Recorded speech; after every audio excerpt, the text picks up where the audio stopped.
-18।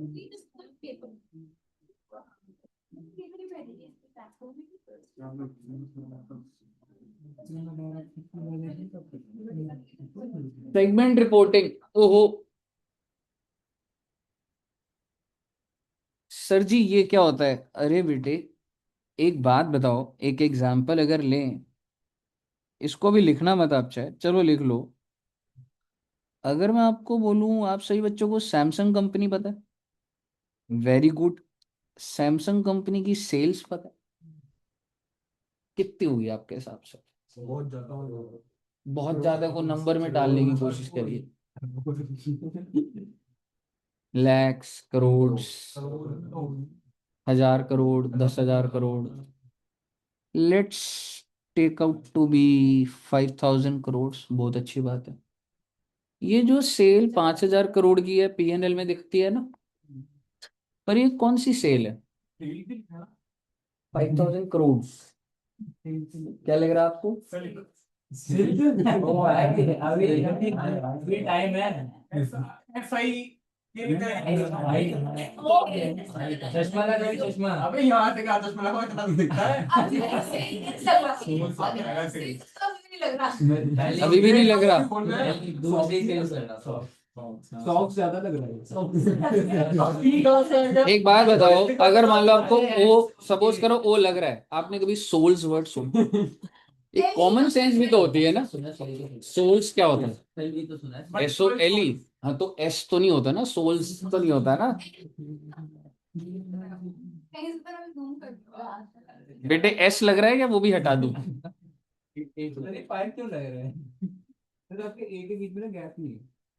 नहीं, मैं आपको ना आज बोल रहा हूँ, आप एक पेपर पे लिख लो, मैं भी लिखता हूँ, ठीक है? कंपटीशन रखेंगे, मैं ही जीतूंगा, ठीक है? अभी चलिए, कराने के बाद ना आधा आधा पेज सारे लिखना, ठीक है? और उसकी रेटिंग देखेंगे, टॉप 3 में तो मैं पक्का हूंगा, ठीक है? तो भी टॉप 3 ही उम्मीद है, ठीक है? तो बेसिकली आज एक बार करना, ठीक है? सेल्स लग रहा है अभी 5,000 करोड़। अब आप मुझे बताइए, ये 5,000 करोड़ में कितने मोबाइल फोन बिके, कितने कंप्यूटर्स बिके, कितने लैपटॉप बिके, कितने कैमरा? ये सब अपने इन्वेस्टर्स को डेटा देना होता है या नहीं देना होता? देना होता है। और यही ये स्टैंडर्ड है कि भैया सीधा सेल्स क्या बता रहे हो, सेगमेंट वाइज बताओ। सेगमेंट बोले तो इस 5,000 की सेल में मोबाइल की सेल इतनी है, लैपटॉप की सेल इतनी है, कैमरे की इतनी है, ठीक है? अब आप सोच के देखिए, सैमसंग सिर्फ जो है मैं नाम ले रहा हूँ उसी का होगा, या ऐसे वो तो कुछ माइक्रो चिप्स भी बेचता होगा, वारंटी भी होगा, तो सर कितना ही बाइफरकेट करूंगा? तो सरकार ने भी एक पैरामीटर करा हुआ है कि वो एक पैरामीटर क्या है, वो 10% पैरामीटर, वो कहाँ पे आएगा यूज, वो यूज कर ले। दूसरी बात, इसका मतलब मुझे अपने कंपोनेंट वाइज बताना पड़ेगा। जी हाँ, ऐसा हो सकता है। दूसरी बात बोल रहा हूँ, इंडिया में कितनी सेल है, यूएसए में कितनी सेल है, यूके में कितनी सेल है, श्रीलंका में कितनी सेल है, क्या मुझे कंट्री वाइज ही बताना पड़ सकता है? बात ऐसी है जी कि आपके जो सेगमेंट होते हैं ना, वो दो तरीके के हो सकते हैं। एक होता है बिजनेस सेगमेंट, आप कह सकते हैं। एक होता है बिजनेस सेगमेंट, और दूसरा होता है ज्योग्राफिकल सेगमेंट।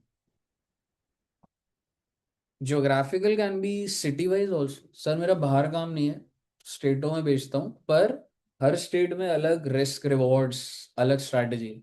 तो मैं अपनी सेल को ज्योग्राफिकल, ये तो हर बिजनेस पे डिपेंड करता है।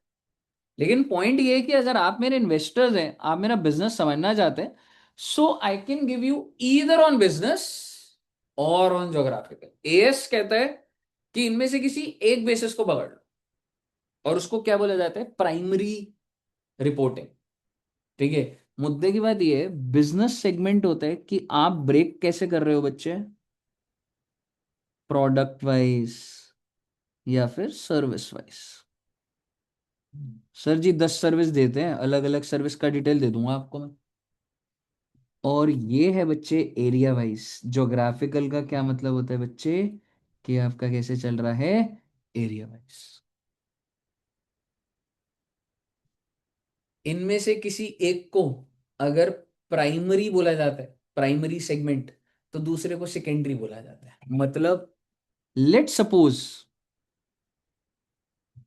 अगर मैं इसको प्राइमरी बोल रहा हूं तो ज्योग्राफिकल को क्या बोलूंगा, सेकेंडरी। और लेट सपोज अगर मैं इसको सेकेंडरी बोल रहा हूं तो ये क्या होता है, प्राइमरी। ठीक है बच्चे। और प्रोडक्ट्स का मतलब अभी मत सोचिए, मैं हो सकता है मोबाइल के अंदर भी कैटेगराइज हो, विद स्क्रीन विदाउट स्क्रीन। अगर मैं ये प्रूव कर सकूं कि मेरी मार्केटिंग स्ट्रैटेजी, मेरा कस्टमर बेस, मेरे risk and rewards is entirely different from जो विदाउट स्क्रीन है और दूसरा विद स्क्रीन, हालांकि स्क्रीन सब में होता है, और टच स्क्रीन कहना चाह रहा हूं। समझ रहे हो? तो इवन ऐसा नहीं है आप सोचो कि सर मोबाइल एक ही है, नहीं। आई मीन मोबाइल के अंदर भी सेगमेंट्स हो सकते। ठीक है बच्चे। अब बात इतनी है जी कि मैं अगर आपको ये कन्विंस करूं कि मान लो मुझे प्रोडक्ट वाइज करना है, ठीक है, तो आप समझो सेगमेंट रिपोर्टिंग में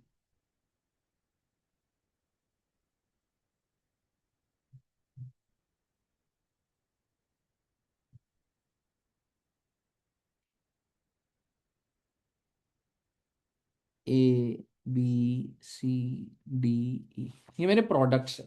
ठीक है, तो इसको मैं क्या बोल रहा हूं, ये मेरा सेगमेंट ए है। मान लो ये आइटम, ठीक है, मैं ज्योग्राफिकली की बात नहीं कर रहा भाई, मेरी दुकान है और मेरे ये सारे प्रोडक्ट्स हैं। ठीक है, तो क्या मैं इसको ये बोल सकता हूं कि ये मेरा सेगमेंट है? हाँ जी। इसको क्या बोलूंगा, this is segment A, segment B, segment C, segment D, segment ई।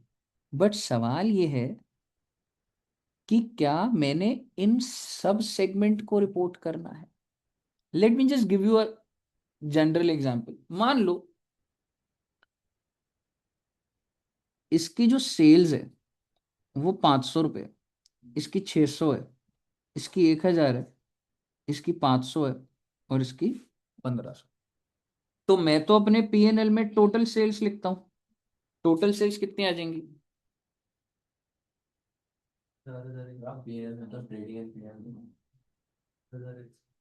4000। ठीक है जी। तो क्या कंपनी के पास ये डेटा ऐसे होता होगा? बिल्कुल होता है। कंपनी अगर सेल कर रही है तो कंपनी को पता है कि अगर मेरे मेजरली सेगमेंट ये है तो मेरे पास बाइफरकेशन होती है।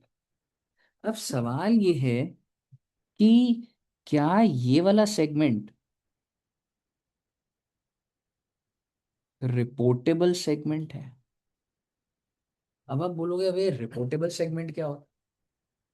अगला, क्या ये वाला सेगमेंट रिपोर्टेबल सेगमेंट है? क्या ये वाला सेगमेंट रिपोर्टेबल है? क्या ये वाला रिपोर्टेबल सेगमेंट है? क्या ये वाला रिपोर्टेबल? रिपोर्टेबल सेगमेंट वो सेगमेंट होते हैं जो एक बड़े सेगमेंट है। एक छोटी मोटी सेल, मान लो मेरे पास एक सेगमेंट एफ होता, अब इसको लिखना मत, उसकी सेल 10 रुपए, तो ऐसे तो मेरे 50 प्रोडक्ट है। तो मैं क्या अपने इन्वेस्टर को फुल 100% रिकंसिलिएशन करके दूं? बैकएंड में तो होगी मेरे पास, but do I need to report all the segments? Answer is no. अगर वो 10% या उससे ज्यादा, ये जो सेगमेंट है, ये सेगमेंट की सेल 500 है, अगर ये टोटल सेल से 10% है या उससे ज्यादा है तो ये रिपोर्टेबल सेगमेंट हो।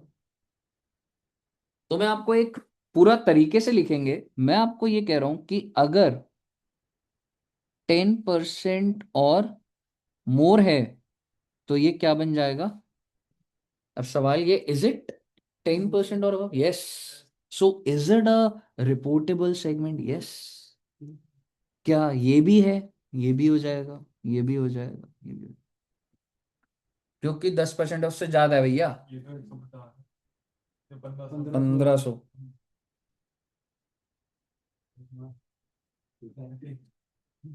मैं लाना भूल गया और मैं इसलिए ठीक। नहीं मेरे को आप सही। अब मैडम आप वो मतलब सिचुएशन मतलब कंट्रोल कर ली मैंने कि हैंडराइटिंग तक बात नहीं आ रही, पर आप कर ही लेते हो उसकी बात। ठीक है। क्या सेगमेंट एफ रिपोर्टेबल है? Answer is no. 10 रुपए की सेल है, अपने इन्वेस्टर का टाइम इन चीजों पे थोड़ा ना वेस्ट करूंगा। इन्वेस्टर कह रहा है कि आपकी जो सेल है, आप मोटा मोटे सेगमेंट दिखाइए मुझे। और मोटा मोटा सेगमेंट क्या है? व्हाट इज 10% और मोर। इस तरीके से ये अभी फिक्स्ड है। सेल्स के बेसिस पे भी होगा, प्रॉफिट के बेसिस पे भी होगा, और एसेट के बेस, तीन तीन चीजें होती है। और किसी भी क्राइटेरिया को अगर आप फुलफिल कर देते हैं, you become a reportable segment. ये मैं आपको एक जनरल आइडिया दे रहा था। ठीक है बच्चे? और वो तो लिखेंगे, अभी प्रॉपर लिखेंगे। मैं आपको एक आइडिया दे रहा था कि ये चैप्टर है क्या। हम्म, बना लोगे तो ठीक है। हल्का सा ये जस्ट एन एग्जाम्पल। अभी हम एग्जैक्ट चीजों पे जाना स्टार्ट कर देंगे अभी। ठीक है बच्चे?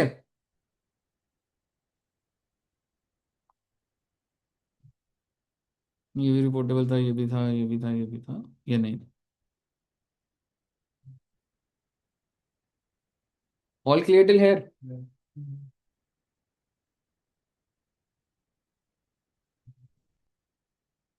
रेवेन्यू की डेफिनेशन और सारी चीजें सारी प्रॉपर लिखेंगे जी।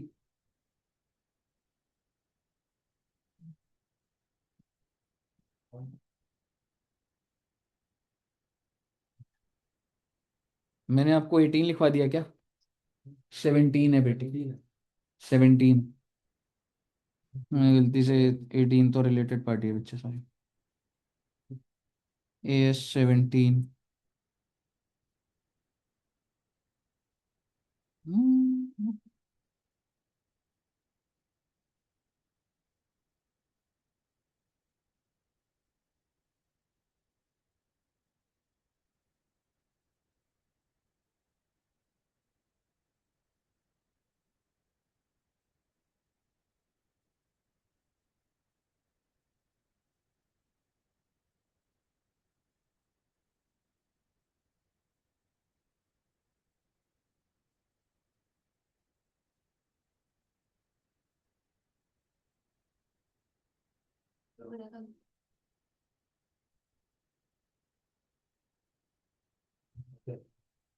किसके हैं?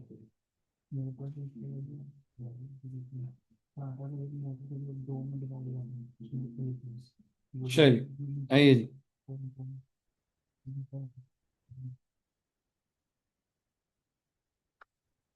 अच्छा, मैं एक बार अंडरलाइन करूंगा ना, जस्ट एक बार इसको पढ़ना। और ये दिखता नहीं है। इसमें किसी को लगेगा देख किसी को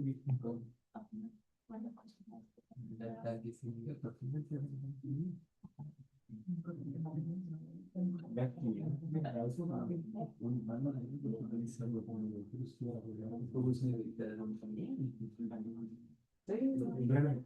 ए भैया, इसको पढ़िएगा एक बार फटाफट। इंटेंट समझ आएगी आपको।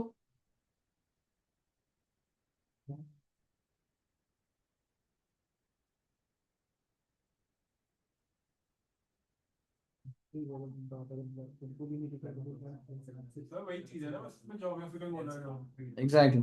चलो रीड करना आपको एक बार कि मतलब why exactly the standard we have.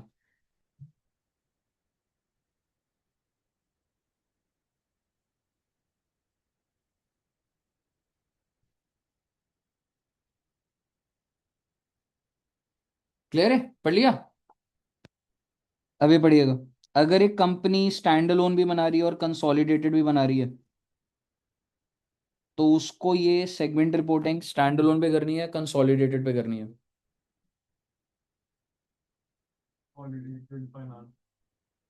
Clear है जी? ये वाली मैं आपको फाइल दे दूंगा। मुझे नहीं लगता ये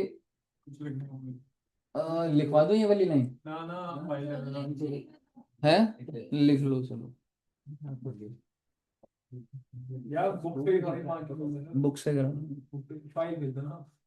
फिर यार वो लिखने का लिख रहे हैं यार कुछ बच्चे, अब क्या करूँ? इनको सब लिखना है क्या बोलो? इनको तो समझाओ, फायदा नहीं है लिखने का। क्या करूँ अब बताओ? सर मैं कह रहा हूँ बुक से ज्यादा सही रहेगा। पर फिर लिख लोगे पक्का से? मैं जो लिखना होगा ना वो अंडरलाइन कर दूंगा, एग्जैक्ट अंडरलाइन करूंगा मैं। लिखना है नहीं, लिख लो तो सही है। मार्क करके भेज हाँ ठीक है। अब एक बार चला देखना। ठीक है, बिजनेस सेगमेंट ठीक है, मैं वही अंडरलाइन करूंगा जो कि है, फिर वो हटा दूंगा, पहले तो लिखो तो करूंगा।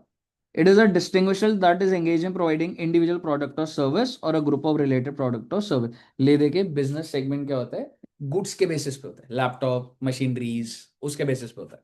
ठीक है।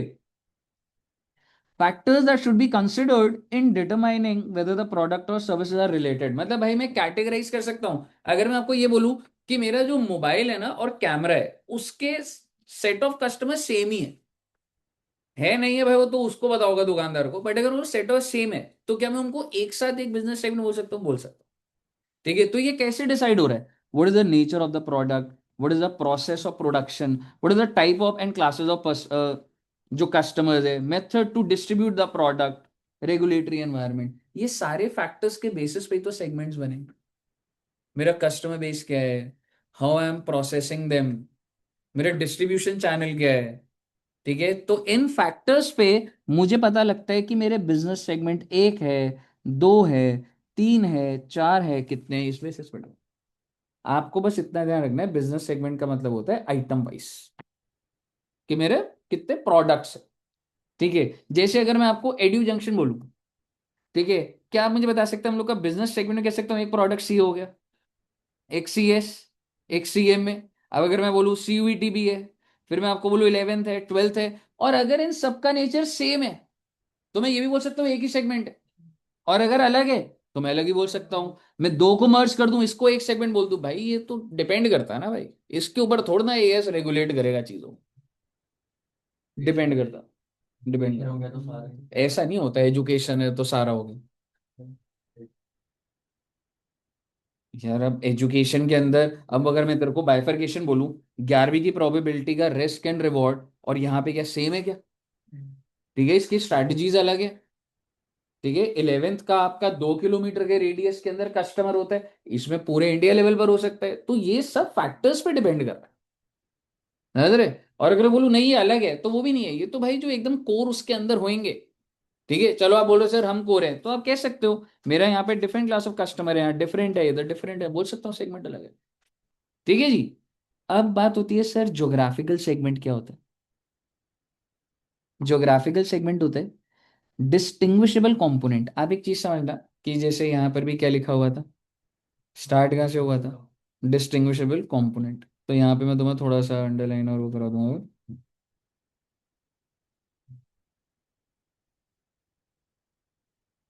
आप हमेशा मतलब ये वाली लाइन तो लिखना ही लिखना, अभी जब घर जाके लिखोगे, it is a distinguishing component of an enterprise, मतलब ये एक सेपरेट कंपोनेंट है which is engaged in providing an individual product और सर्विस और अ ग्रुप ऑफ प्रोडक्ट्स और service that is subject to risk and return that are different from those of other business segments. You should be able to understand this.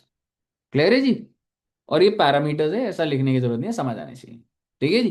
अब अगर यहाँ पे देखूं, it is a distinguishable component of an enterprise that is engaged in providing product or service within a particular economic environment that is subject to risk and reward that are different from those component operating in other economic environment। भाई country wide है भाई, एक बात बताओ, Instagram जो है वो अपनी रिपोर्टिंग करेगा, आपको लग रहा है कि वो एज अ होल पूरे वर्ल्ड में जहां जाए उसके बेसिस पे करेगा? नहीं, इंडिया की सेल अलग दिखाएगा, यूएसए की अलग दिखाएगा, और अगर मान लो उसको लग रहा है एशिया के अंदर मोटा मोटी सेम है, तो एशिया हो सकता है एक कॉम्पोनेंट। ये तो डिपेंड करता है। बताइए, क्लियर है बच्चे? और ये लिख रहे हैं इधर similarity of economic political condition, जहां पर सेम है।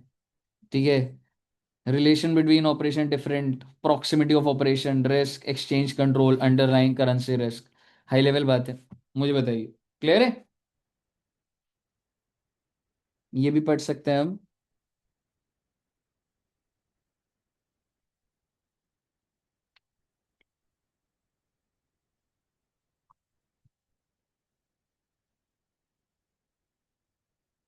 क्लियर है बच्चे? अब सवाल आता है, आपने बिजनेस सेगमेंट देखा, geographical, but what is a reportable segment?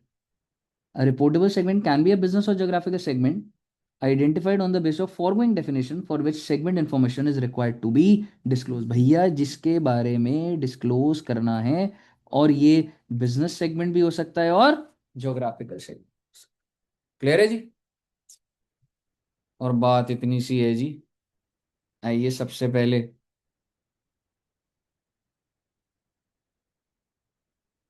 मैं तुम्हें रेवेन्यू बोला था ना।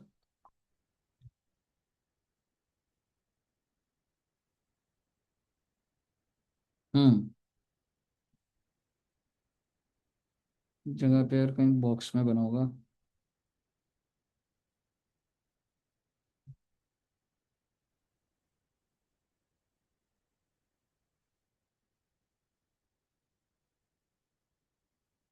चलिए, आइए इधर से ही देखते हैं।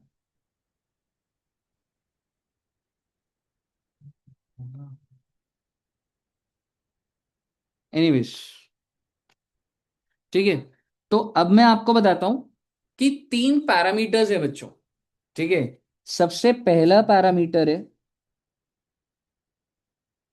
Segment revenue. दूसरा है सेगमेंट एसेट्स। और एक है बच्चे सेगमेंट रिजल्ट। यानी कि सेगमेंट रिजल्ट बोले तो सेगमेंट के जो है प्रॉफिट्स है बच्चे। ठीक है जी। आइए अब एक बार हम देखते हैं कि सर सेगमेंट रेवेन्यू एग्जैक्टली क्या होता है। ठीक है, आपको ना डेफिनेशन में जैसे पेपर में भी जब आएगा तो आप एक बार देखना रेवेन्यू के अंदर क्या क्या आ रहा है, कोई भी सेगमेंट। ठीक है। सेगमेंट रेवेन्यू क्या बोला गया?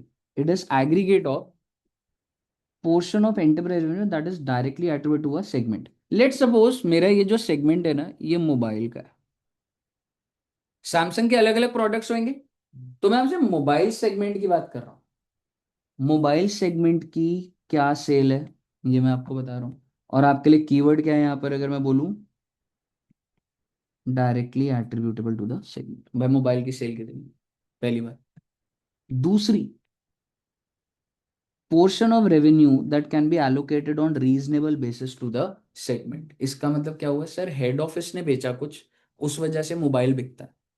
तो अगर मैं आपको बोलूं, आपको जनरलाइज लेवल पे, एक होता है ये जो सेगमेंट है सीधा आउटसाइडर को बेच रहा है, एक है मैं अपने ही डिपार्टमेंट में बेच रहा हूं। तो ये क्या हो जाएगा, जो एलोकेट कर रहा है हेड ऑफिस कि भाई तू इस डिपार्टमेंट को दे। जरूरी नहीं है ना मोबाइल एक रिफाइंड हो, सिर्फ चिप्स बनाता हूं मैं, तो वो चिप बाहर तो बेचता ही बेचता हूं मैं, अपने डिपार्टमेंट में जाती है। ठीक है। तो ऑन रीजनेबल बेसिस पे, यानी कि ये क्या हो गया डायरेक्टली, और ये किस बेसिस पर हो गया बच्चे, इनडायरेक्टली कह सकते हैं। And you can say allocated revenue. ठीक है जी। और तीसरा क्या है, revenue from transactions with other segment. मैं आपको बेच रहा हूं विद इन एन ऑर्गेनाइजेशन। ठीक है, वो चीज आ रही है। मैं एक सिंपल सी बात बता, ठीक है। डायरेक्टली का मतलब मैं आउटसाइड कस्टमर को बेच गया। ठीक है, वो मेरी सेल आ गई। अगर हेड ऑफिस ने कोई चीज बेची तो वो मेरे यहाँ पे रेवेन्यू एलोकेट कर रहे हैं, वो हेड ऑफिस वाला आ गया। तीसरा क्या है, हम आपस के सेगमेंट में अगर डिस्ट्रीब्यूट कर रहे हैं तो वो आ। क्लियर है जी। ठीक है। तो आपको ये ध्यान रखना है, मैं आपको ये कह रहा हूं, पहला वाला क्या है बच्चे, डायरेक्टली। दूसरा, दूसरे का कीवर्ड क्या बोलूं, एलोकेटेड। और तीसरा क्या बोलूंगा, इंटर। क्लियर है जी। Segment revenue does not include, इस रेवेन्यू में क्या क्या नहीं आएगा आपको याद रखना पड़ेगा। सबसे पहला बताइए भाई, रेवेन्यू के अंदर एक्स्ट्रा ऑर्डिनरी मत डालना। उसके बाद रेवेन्यू के अंदर क्या चीज नहीं डाल रहे आप ट्रेडिंग पीएनएल बनाते हो, उस सेगमेंट का बना रहे हो, उसको कुछ इंटरेस्ट और वो मिल रहा है। ठीक है, वो नहीं लेना, लेकिन कब लेना है, unless the operations are primarily of financial. बात इतनी सी है। अगर आपका धंधा ही ऐसा है तो आप इंटरेस्ट डिविडेंड को ले लो, that your business is financial nature. और अगर नहीं है तो आप इंटरेस्ट और रेवेन्यू को, इंटरेस्ट और डिविडेंड को नहीं लेंगे। क्लियर है बच्चे। और क्या चीज नहीं लेनी है, gain on sale of investment और extension of debt unless operation is of financial nature. भाई अगर आप कोई इन्वेस्टमेंट बेच रहे हो, उसकी वजह से आपको कोई गेन आ रहा है, तो क्या वो मैं सेगमेंट के रेवेन्यू में लूंगा? नहीं लूंगा। आपको ये बातें ध्यान रखनी है। रेवेन्यू में मैंने तीन चीजें इंक्लूड करनी है, डायरेक्ट वाली, एलोकेबल वाली और इंटर सेगमेंट। और एक्सक्लूड क्या कर दूंगा, extra ordinary, dividend and interest, और तीसरा gain on sale of investment. कोई दिक्कत यहां तक? आइए अगर आपको सेगमेंट रेवेन्यू क्लियर है, ये पूरा आपको लिखना होगा, तो एक बार पहले मैं आपको सारे टर्म समझा देता हूं। अगला क्या है बच्चे? Segment expense. सेगमेंट एक्सपेंस बताओगे सबसे पहला कौन सा है? कहने से डायरेक्ट वाली। सर जी मोबाइल की हमारी 500 फैक्ट्रियां हैं, तो उनके सारे खर्चे डायरेक्ट आ गए। सर जी मोबाइल की फैक्ट्री पे कुछ हेड ऑफिस मार्केटिंग खर्चा करता है, एलोकेट भी तो करेगा उसके अंदर। मेरी मोबाइल की 10 फैक्ट्रियां हैं, 10 की 10 फैक्ट्रियों के खर्चे आ जाएंगे डायरेक्ट में। पर हेड ऑफिस जो मार्केटिंग करता है उसका खर्चा मोबाइल में कैसे डालूं? क्योंकि जो एडवर्टाइजमेंट चल रही है सैमसंग की, वो तो मोबाइल और जो भी चीजें एक साथ चल रही है मान लो, ठीक है, तो वो कैसे डालूंगा? एचओ करेगा एलोकेबल बेसिस पे। ठीक है, तो ये वर्ड क्या आ रहा है? Allocated on reasonable. और तीसरा क्या हो गया बच्चे? जो सेगमेंट टू सेगमेंट का खर्चा है। क्लियर है जी? ये आपके खर्चे आ गए, कह सकता हूं भाई 3 पैटर्न है। अब देखते हैं एक्सक्लूडिंग में क्या है। डज नॉट इंक्लूड, क्या क्या चीज बाहर कर दूंगा? एक्स्ट्रॉर्डिनरी बाहर कर दूंगा। जैसे मैंने रेवेन्यू में इनकम नहीं ली, ऐसे मैं खर्चे में क्या नहीं लूंगा? इंटरेस्ट नहीं लूंगा।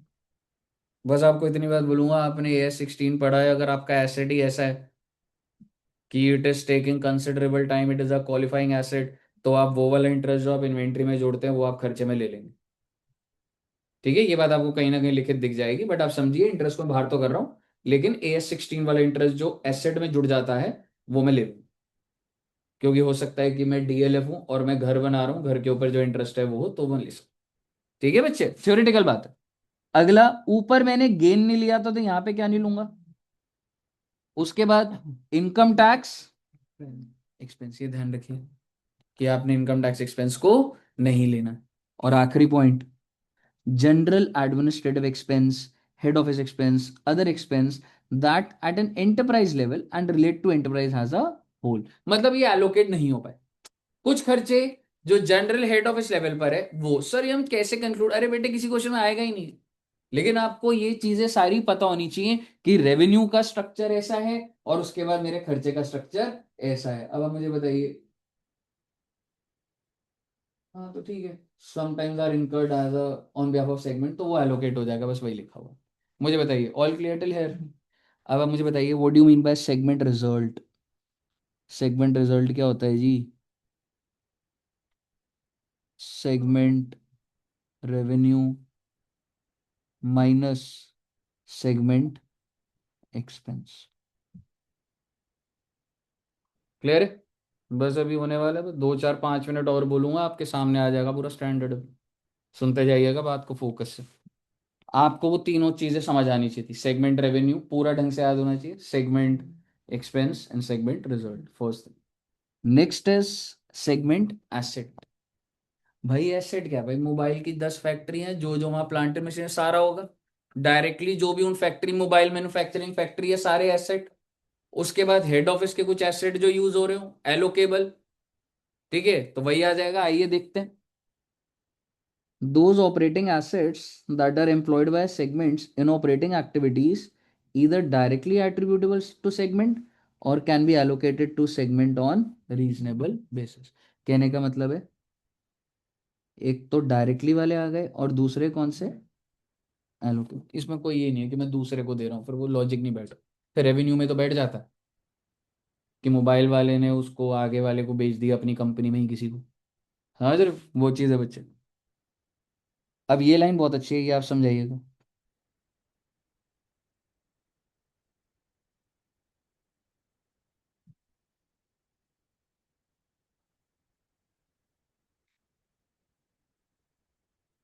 भाई एसेट में तो लोन भी होता है कि मैंने लोन दिया, तो क्या मैं उस लोन को लूंगा?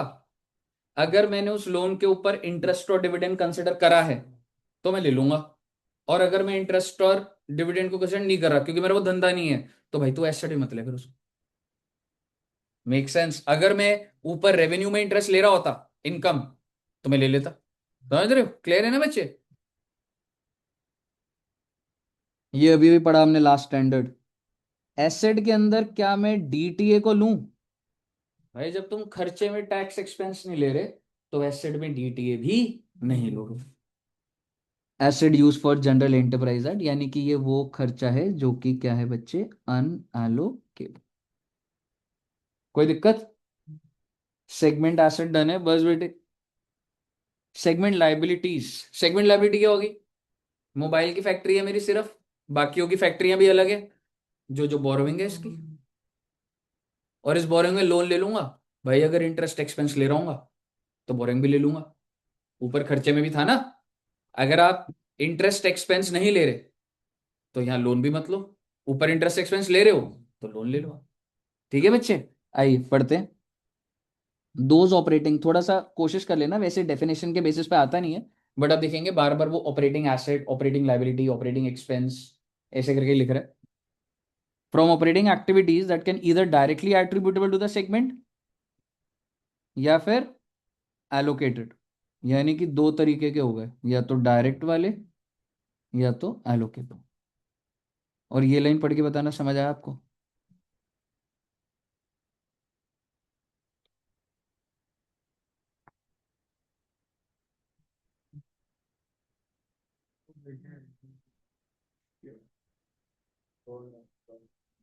क्लियर है सर? मतलब सेगमेंट लाइबिलिटी के एग्जांपल दिए हुए हैं, ऐसा बहुत नेसेसरी नहीं है, but just you can read trade और other payable, accrued liability, customer advance, warranty provisions, other claims relating to goods और सर्विसेज।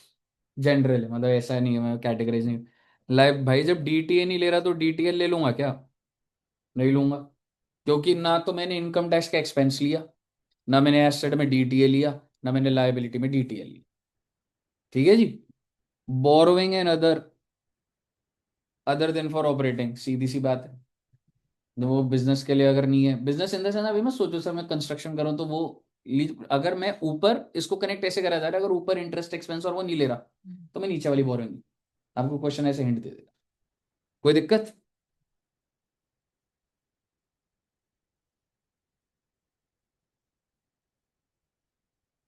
ये कुछ नहीं करना आपको, प्राइमरी और वो मैंने आपको बताया था। हाँ जी, ये आ गया जी। How to identify a reportable segment, बस बेटे 5 मिनट दीजिएगा, बस खत्म है। A business segment or a geographical segment should be identified as reportable segment if, कितने पॉइंट दिए हुए हैं? Point number A, point number B, और तीसरा पॉइंट कौन सा है? Point number C.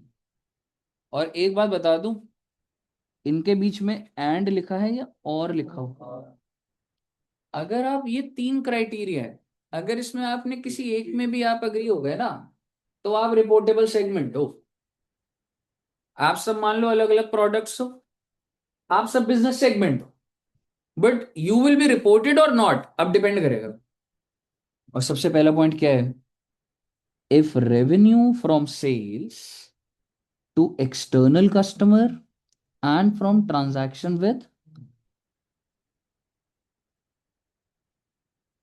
is 10% or more of the total revenue, external and internal of all segment। पहले सिंपल सी बात इतनी सुन लो, तुम अपने में कोई मोबाइल है, कोई बैटरी है, कोई कुछ है, अलग अलग बिजनेस सेगमेंट है। टोटल सेल देखूंगा, टोटल सेल का मतलब तुम सारी सेल का टोटल जो आउटसाइड कस्टमर है, जो हेड ऑफिस एलोकेट कर रहा है, और जो इंटर भी है, टोटल सेल पकड़ो। अगर तुम्हारी sale plus allocated sale plus inter, अगर वो 10% या उससे ज्यादा हो गई तो मैं तुम्हें क्या बोल दूंगा? Reportable cell. आपको परसेंटेज याद रखना है, मोर देन 10 है या 10 और मोर है। So if the revenue from sale to external customer and from transaction with other segments is 10% or more of total revenue, external और internal, तो आप रिपोर्टेबल। क्लियर है जी? सेकंड वाले में थोड़ा कॉम्प्लिकेशन है, तीसरा पढ़िए, समझ आया?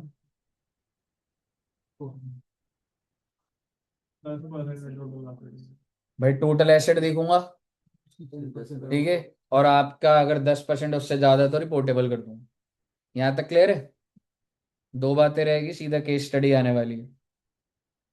हम लोग जब भी कंपनी है सर प्रॉफिट वाला, अरे बेटे क्वेश्चन में ही देखेंगे अब वो। फिर ऊपर वाला सेकंड पॉइंट। अच्छा इतना बोल देता हूँ, अगला वाला है क्या इस वैसे किस पे, रिजल्ट। रेट कितना चल रहा है, 10%। अब बस आपको किसी पे प्रॉफिट आ सकता है, किसी पे लॉस आ सकता है, थोड़ा झमेला रहेगा, क्वेश्चन में देखेंगे बस इसको। अब मेरा आपसे एक छोटा सा सवाल, जब आप एक कंपनी को फाइनेंशियल स्टेटमेंट देते हो तो सिर्फ एक ही साल का देते हो या पिछले साल का भी देते हो, दैट इज कॉल्ड कंपेरेटिव। अभी अभी कौन सा साल खत्म होने वाला है, 25-26। So if we'll present to our investors, तो एक तो 25-26 होगा, और कौन सा होगा, 2 साल। 25-26 में, so let suppose your this is your current year and this is your previous year, और करंट ईयर लिख देता हूं, इट इज 25-26, और ये क्या हो गया, 24-25। और मैं आपको कह रहा हूं, आपके reportable segment ABC, 3 reportable segment है, प्लीज समझिएगा एक बार। करंट ईयर का एनालिसिस करा, turnover, benchmark, segment, result, asset के बेसिस पे कितने रिपोर्टेबल सेगमेंट निकल कर आए। पर सर पिछले साल ये रिपोर्टेबल नहीं थे, पिछले साल ये छोटे सेगमेंट थे सर, 5-5% नहीं हुए रिपोर्ट। यानी कि ये segment is reportable in current year, but it was not reportable in previous year. तो मैं अपने इन्वेस्टर को क्या बोलूं कि ए की इस बार सेल बहुत अच्छी हुई है, रिपोर्टेबल है, वो कहे पिछले साल, तो मैं उसे डेटा ना दूं, या मुझे अपना फाइनेंशियल स्टेटमेंट को रीस्टेट करना पड़ेगा। रादर, मुझे restate is not the correct word, मैं जाके चेंजेस नहीं करूंगा, पर जब मैं करंट ईयर का बना रहा हूं तो वो भी डेटा डिस्क्लोज करूं या ना करूं, डेफिनेटली बिल्कुल करना चाहिए। क्योंकि सर अगर एक सेगमेंट जो कि करंट ईयर में रिपोर्टेबल है पर पिछले साल रिपोर्टेबल नहीं था, पर क्योंकि मैं उसे कंपैरेटिव इंफॉर्मेशन दूंगा तो उसमें उसका एनालिसिस पूरा नहीं हो पाएगा, देयरफॉर मैं जो पिछले साल के रिपोर्टेबल जो नहीं थे, ठीक है, उसको भी मैं अभी रिपोर्ट कर दूंगा क्योंकि वो सेगमेंट इस साल रिपोर्टेबल है। पहली बात, ये क्लियर है। अगला लॉजिक, DEF वर रिपोर्टेबल, पर क्या DEF अभी रिपोर्टेबल है, नहीं। तो करंट ईयर में जब मैं उसे बोलूंगा DEF नॉन रिपोर्टेबल, पर कंपैरेटिव डेटा है तो पुराने साल का तो एज इट इज उठ के आ रहा होगा, तो क्या मुझे करंट ईयर को भी रिपोर्टेबल कर देना चाहिए, answer is yes. If in the current year a segment is not reportable but in the previous year it was reportable, तो मुझे करंट ईयर का भी रिपोर्ट करना, वरना उसका एनालिसिस कुछ इंफॉर्मेशन का मतलब नहीं निकल। बताइए, क्लियर है बच्चे। तो ये 2 पॉइंट थ्योरेटिकल पॉइंट है, ठीक है। और अब एक लास्ट पॉइंट बोलूंगा, फिर केस स्टडी आ रही है बस आपकी। ये कहाँ लिखा है ना, मैं आपको बता देता हूँ।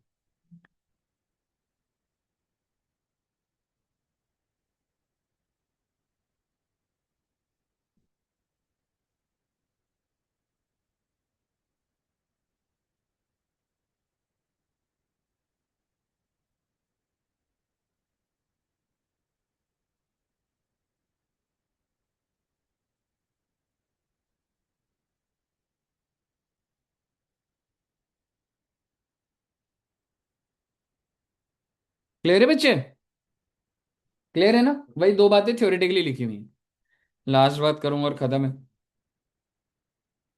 आपकी जो टोटल सेल है ना, वो 1,000 रुपए, आपके 20 सेगमेंट है, 20 5-5 रुपए की सेल है। देर आर 20 सेगमेंट, 5 रुपीज 5 रुपए 5 रुपीज, टोटल इज मेकिंग 100, तो टोटल सेल मेरी 100, टोटल सेल मेरी कितनी है 100, 5 रुपए 5 रुपए 5 रुपए 5 रुपए 5, 20 सेगमेंट। कोई भी रिपोर्टेबल सेगमेंट है, तो ना करो रिपोर्ट। आपको 75% ऑफ रेवेन्यू को जस्टिफाई करना ही पड़ेगा। आपके रिपोर्टेबल सेगमेंट निकल कर आए, अभी तो मान लो निकल के ही नहीं आए, बट लेट सपोज कोई सेगमेंट होता जिसपे 20 होता, किसी पे 15 होता, रिपोर्टेबल सेगमेंट आते, they have to make 75% of sale. आपके जो रिपोर्टेबल सेगमेंट है जो इन्वेस्टर को बता रहे हो, it should be at least 75% of sales. अगर वो 60 है तो ऐड करिए जो अंडर रिपोर्टेबल सेगमेंट्स है। मेरे कहने का मतलब है, छोटा सा एग्जाम्पल ये बना सकते हो, ABCD, इसका टर्नओवर है 100 का, इसका है 90, 90, 700 बेटे, 700, 90, 90, जानबूझ के बोल रही है मजाक बना रही कोई बात नहीं बेटे, ई एग्जाम्पल ही चेंज करना पड़ेगा। है। ये फिर उड़ा देगी, ये फिर बोल देगी कुछ। बताओ। लग तो नहीं रहा ई के बाद ई आता है, आप गए थे ना स्कूल बेटे। EFG,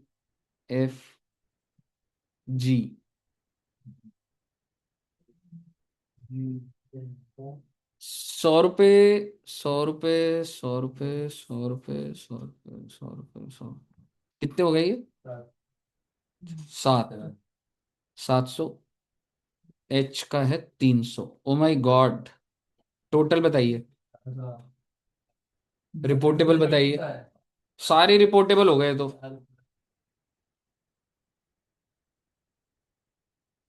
500। रिपोर्टेबल कौन कौन से हुए? बाकी कितना परसेंट ले लिया आपने? मोटा मोटी जो भी परसेंट है, अब आपको ऐड करने पड़ेंगे। क्यों? क्योंकि आपका 75% रेवेन्यू जस्टिफाई नहीं कर रहा है अब आपके टोटल रेवेन्यू का। आपके टोटल रेवेन्यू का 75 should be reportable. If it is not, add segments.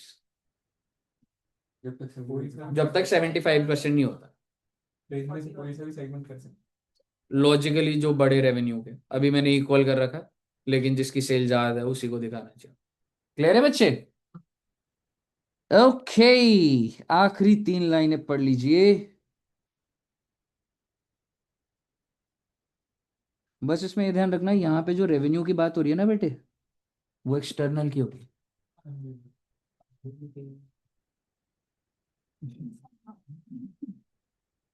एक तो मैं स्पेक्ट्रम बोला इनको दिखावा था। मैं इतने अच्छे हाँ जी बोलो तो मैं बड़ा रही। समझ आ गया? समझ आ गया ना? वही बात लिखी हुई है, इसको आपको सेंटेंस में लिखना है। अब ओके सर बोलिए आप। ओके। इलस्ट्रेशन नंबर 1, आप बताइएगा कैसे होगा। मैं नो पी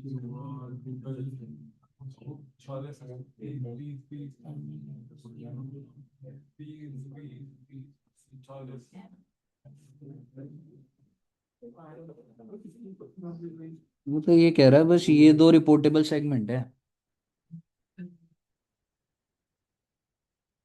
यही 2 हैं क्या बस?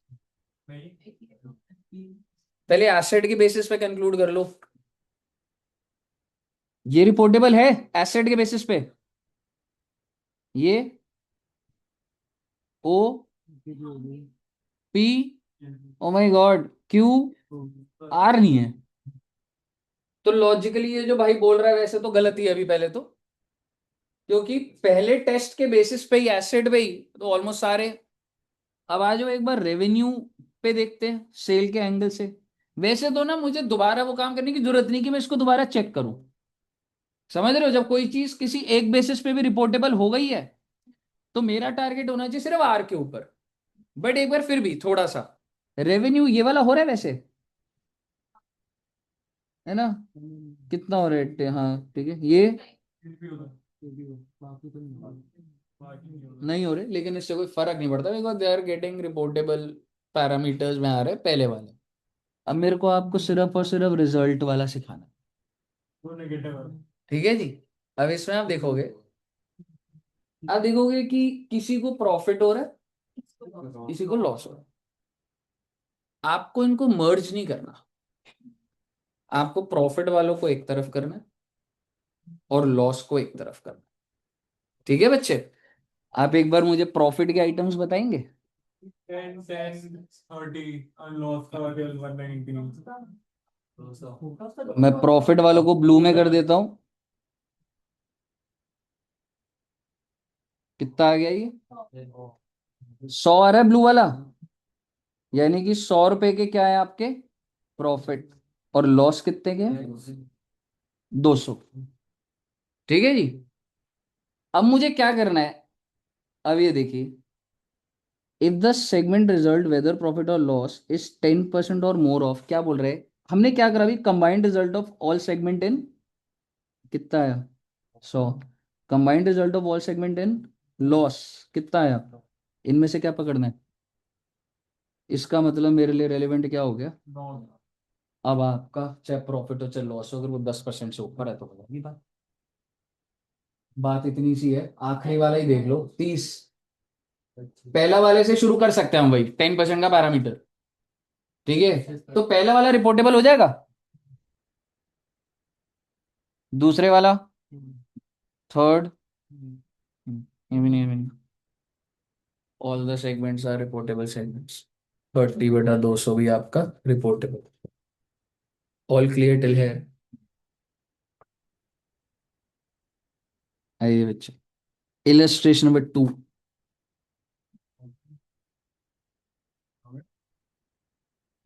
इलस्ट्रेशन नंबर 2,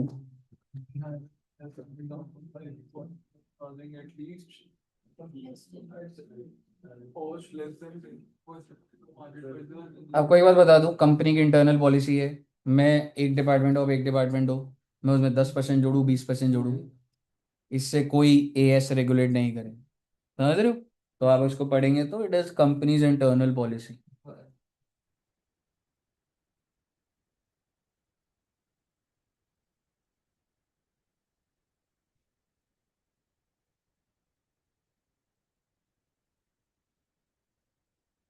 हो गया, ओन पॉलिसी में नहीं है, हम्म, खुद की पॉलिसी है ना एग्जैक्टली, बस बेटे थर्ड इलस्ट्रेशन कर लो, नमस्ते बेटे।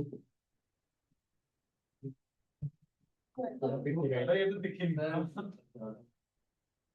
10 crore segment section 2 crore by 3 crore segment side का 5 करोड़ तो ये तो नहीं हो जाएगा default task asset included in the other piece in ये हट जाएगा ना क्योंकि डीटी तो अलाउड नहीं है जब एक्सपेंस डीटीए वेक्टर डीटी, में हाँ, तो वो हट गया हट गया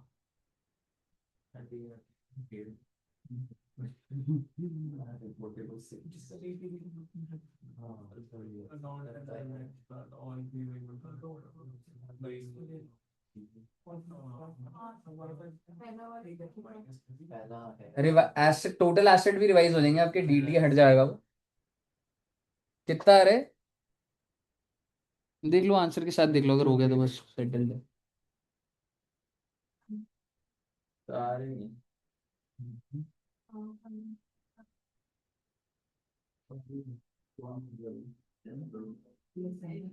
क्लियर है, वेरी वेरी वेरी गुड। आप ये वाला देखेंगे, इसके अंदर कुछ नहीं करना आपने,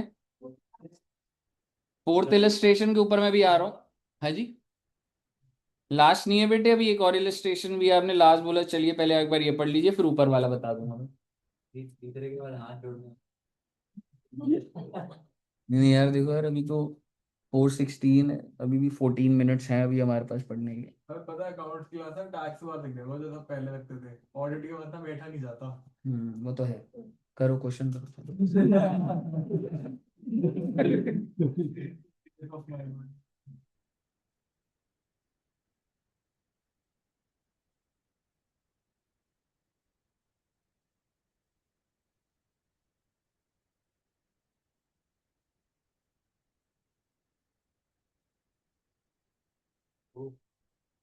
सीधा नीचे वाली बात पड़ी थी, सीधा आंसर पढ़ लिए, नहीं नहीं, पर अरे मतलब एक नॉर्मल वर्टिकल और एक एग्जैक्टली, ठीक है, और ये हम लोग तो क्या ही जज कर सकते हैं, जो इंस्टीट्यूट कह रहा है कि जो एक कॉमन सेंस भी लग रहा है कि अलग अलग बैटरीज है तो वो चीज है, ठीक है। अब अगर मैं आपको बोलूँ ना बच्चे, ये वाला जो क्वेश्चन है, आपने कुछ, क्या वो नीचे क्या एमसीक्यू करने हैं? ठीक है, ये वाले क्वेश्चन में ना, अब आपको ये जो सेल्स और ये सारी दी हुई है, सेल्स टू ब्राइट डिवीजन है, उसने फिटिंग डिवीजन को, तो आपको सिर्फ इसको एक फॉर्मेट में डालना होगा, ये आपको एक डेटा दिया हुआ है कि ये मेरे एसेट्स है, ये नेट करंट एसेट है, सिर्फ आपके ये डिवीजन वाइज, ब्राइट बार, फिटिंग बार, इसके अंदर आपको डालना है, आपको सिर्फ बैठ के इसको लिखना है कि यहाँ यहाँ गया हुआ है और कुछ भी नहीं करना, कि एक डिपार्टमेंट की डोमेस्टिक सेल ये है जी, एक्सपोर्ट ये है जी, टोटल सेल ये हो गई, इंटर सेगमेंट ये हो जाएगी, टोटल रेवेन्यू आ गया, ये रिजल्ट आ गया, खर्चे माइनस हो गए। आपको सिर्फ इसको बनाना है। ऐसा मत सोचना कि आप घर जाके इसको ना बनाओ, कि पेपर में अगर सीधा आ गया तो उस टाइम दिमाग नहीं चलता ऐसे कि कौन सी चीज कहाँ जानी। ये आपको सिर्फ उस तरीके से अच्छा, इस वाले में प्रेजेंटेशन है ना सर? प्रेजेंटेशन, क्या वो जब पढ़ रहा है तू तो ये इधर लिखी है तो यहाँ पे लिख रहा है, और कोई एनालिसिस नहीं आने वाला। कहिए साहब जी, all clear till here? Sir, very very very good. तो सर जी आपका AS 70 सारा का सारा ओवर है। ऑनलाइन में कौन बच्चा है? ओहो, चला गया। ओके, रिकॉर्डिंग हो गई थी। रिकॉर्डिंग हाँ, हाँ, 3 तो ऑन कर